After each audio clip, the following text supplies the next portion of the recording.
pas combien de chevaux elle peut faire exactement, il y a pas mal de couples et il y a pas mal d'allonges aussi. C'est un modèle 91, c'est un 1100 de 91.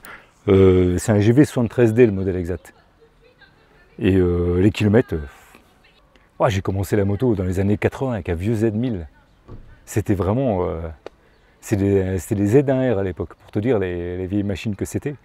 Et j'ai commencé comme ça avec une moto qui était déjà toute carénée, avec un carénage en fibre, avec un réservoir en fibre, un monoplace. Et je suis resté là dans les sportifs tout le temps en fait.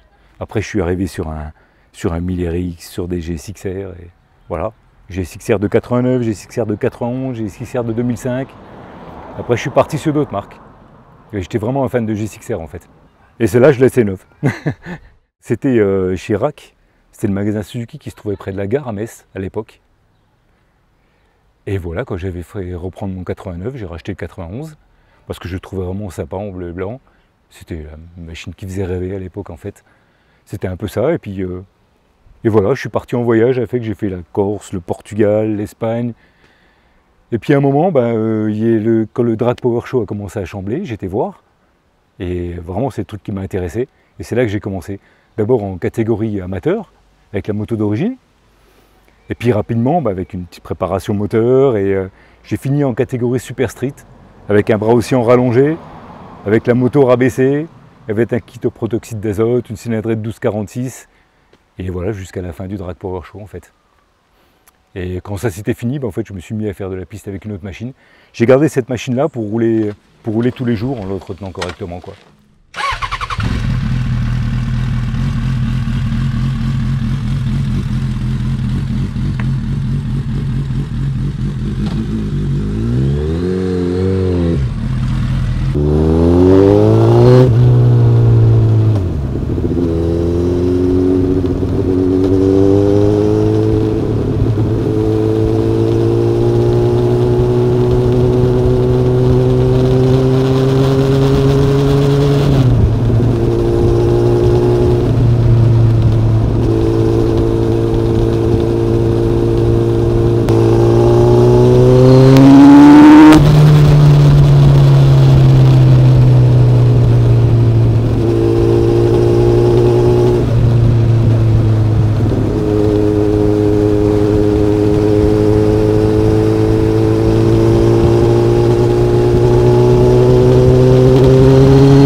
Alors beaucoup de courses d'accélération, beaucoup de voyages, des courses d'accélération pas qu'au Drag Power Show, parce qu'il y avait différentes courses d'accélération en France. J'en ai fait 2-3 avec des amis qui tournaient avec des FZR, avec des CBX 6 cylindres, enfin on était un petit groupe, on faisait pas mal de courses d'accélération. C'était vraiment une ambiance sympa, personne ne se prenait la tête, c'était rigolo, c'était vraiment cool.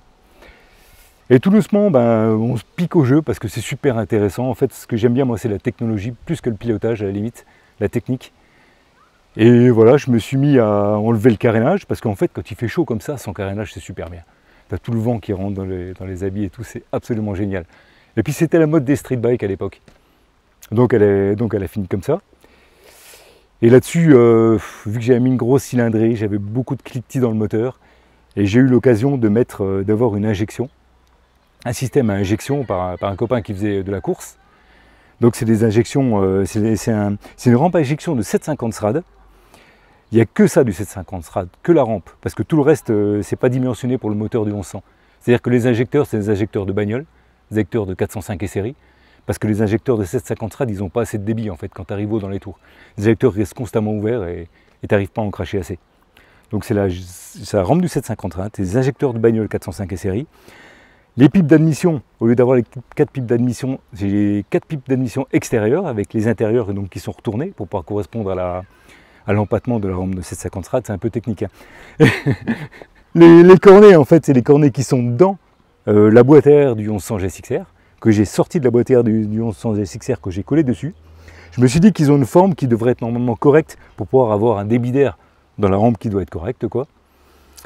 Et là-dessus, un petit pare-chaleur, parce que quand je m'arrêtais au feu, la moto le calait, tellement il y avait de chaleur qui remontait.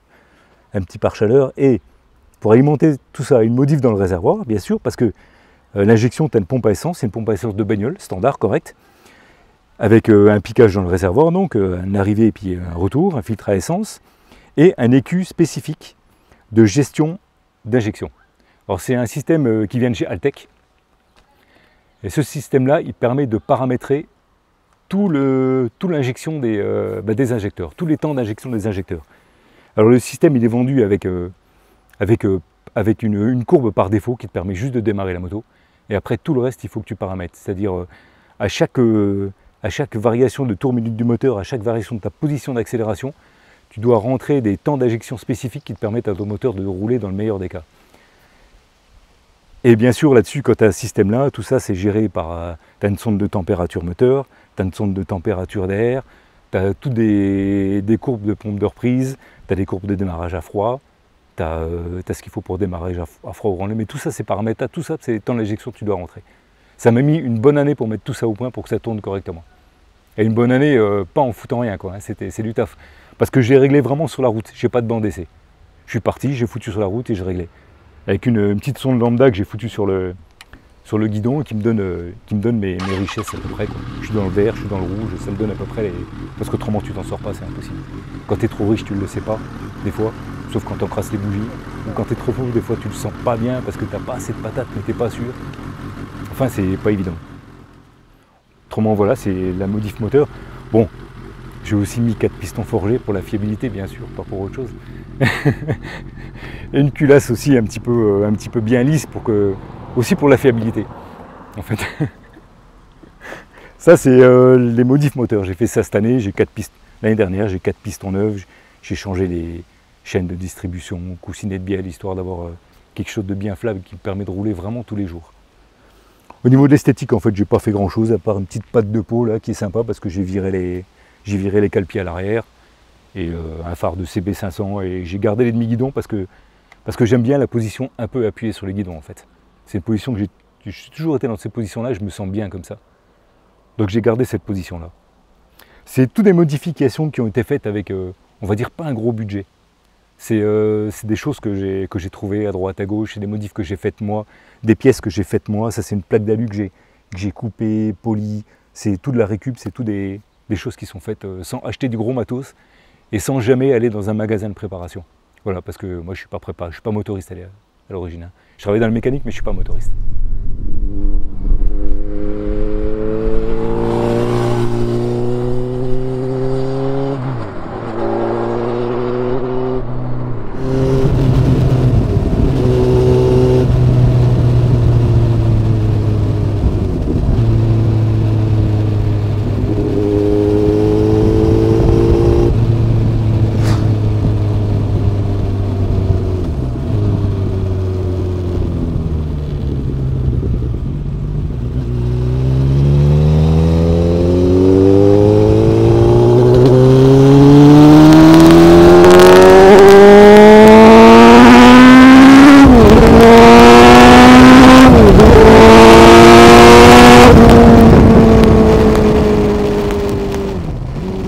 Maintenant, il n'y a plus de course d'accélération, ou alors il faut se déplacer assez loin, il faut aller à Castres et compagnie.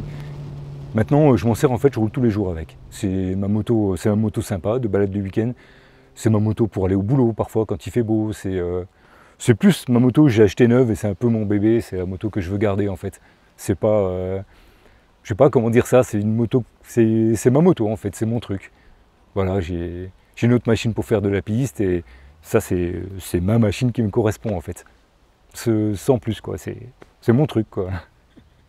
Parce qu'il a attachante, c'est tout le taf que j'ai fait dedans, c'est toute l'histoire qu'elle a, tous les voyages que j'ai fait avec, toutes les courses que j'ai fait avec, et tout le travail que j'ai fait dessus en fait. C'est un peu, voilà, puis je l'ai depuis le début, je l'ai acheté neuve, et puis j'aime bien en fait, en plus je la trouve jolie quoi. Après c'est une question de goût, mais je la trouve vraiment jolie. Les défauts par rapport à une moto de maintenant, bah, le freinage il n'est pas top, hein. Mais elle freine quand même bien, mais c'est pas une machine hyper moderne niveau freinage. Mais autrement, pour l'utilisation que tu en fais, si tu roules pas comme un barbare, si tu prends pas des virages comme un fou, si tu roules normalement, même vite, mais normalement, bah ça va bien quoi. Les défauts qu'il y a, c'est que tout se fait un peu vieux. Bon, même j'ai encore l'amortisseur à air d'origine, j'ai encore la fourche d'origine. Ce qu'il faut faire attention, c'est les pannes électriques. Voilà. Parce que des fois, j'ai Des fois j'ai un contacteur qui passe pas bien, je suis obligé de démonter, de nettoyer. Autrement, par ça, rien quoi. Autrement, par ça, quasi rien.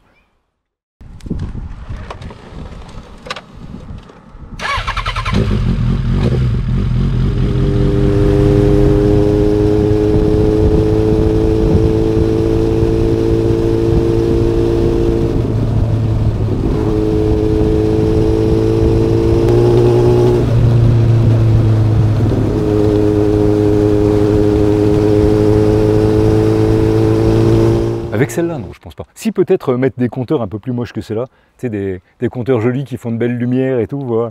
un truc un peu plus moderne, parce que tout ça, je l'ai fait moi-même, en fait, c'est un moulage avec de la résine, et c'était fait il y a très longtemps, et c'est pas très joli, en fait.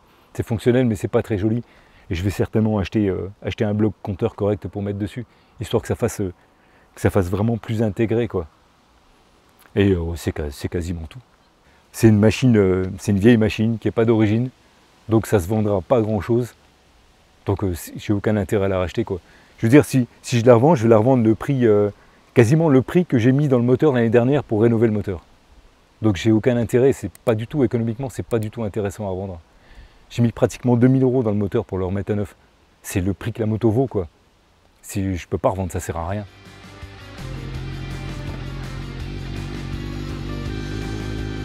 À 86. C'est clair. À 86, à 87. Ah ouais, c'est le truc qui me plairait. C'est voilà, c'est bon, la bécane que j'aimerais avoir dans mon garage.